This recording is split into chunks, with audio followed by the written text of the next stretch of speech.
at least 31 Palestinians have been wounded in clashes in the Gaza Strip and across the occupied West Bank, during protests against U.S. President Donald Trump's recognition of Jerusalem as Israel's capital.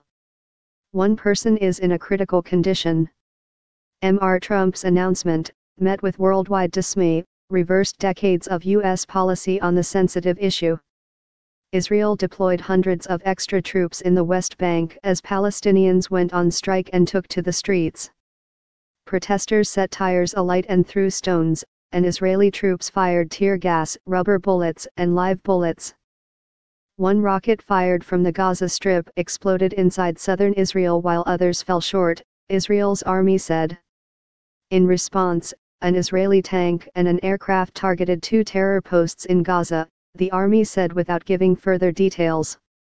Many of Washington's closest allies have said they disagree with the move, and both the UN Security Council and the Arab League will meet in the coming days to decide their response. There are fears the announcement could lead to a renewed outbreak of violence.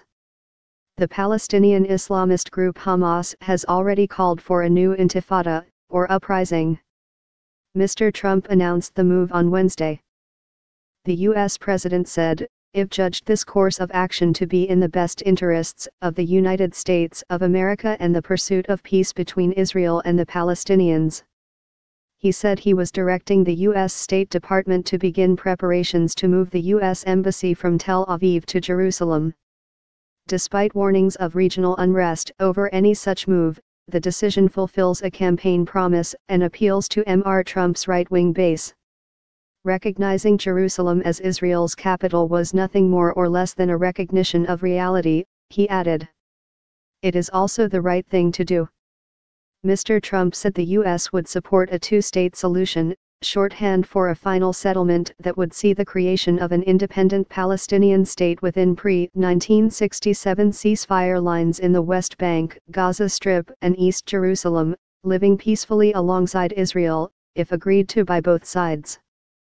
The president also refrained from using Israel's description of Jerusalem as its eternal and undivided capital. The Palestinians want East Jerusalem to be the capital of any future Palestinian state. Israeli Prime Minister Benjamin Netanyahu said Israel was profoundly grateful to Mr. Trump, who had bound himself forever with the history of the capital. He also said Israel was in touch with other countries to follow suit. He did not name any of these countries, although the Philippines and the Czech Republic have been mentioned in Israeli media.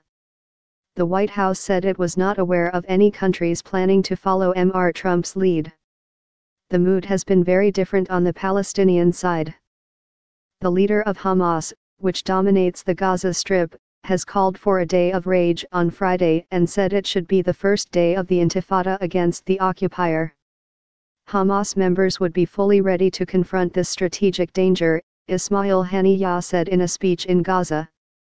Meanwhile, Palestinian President Mahmoud Abbas' rival Fatah movement is seeking to protest through diplomatic means, by filing a complaint to the UN Security Council and pushing for a strong stance by the Arab League.